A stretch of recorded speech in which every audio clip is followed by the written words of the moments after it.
Hello, what's up, guys? Today, is Mitsubishi Heavy Industry air conditioner remote control.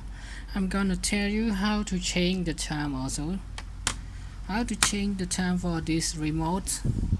As you see, the model is OKX502A001B.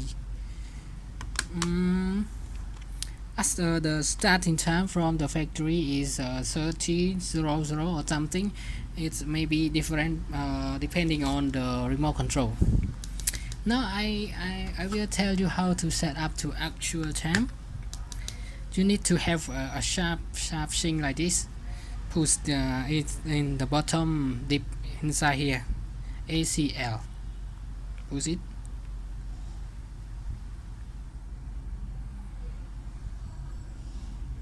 So you see, it's blinking, and just set to the right time with the upper and down bottom here.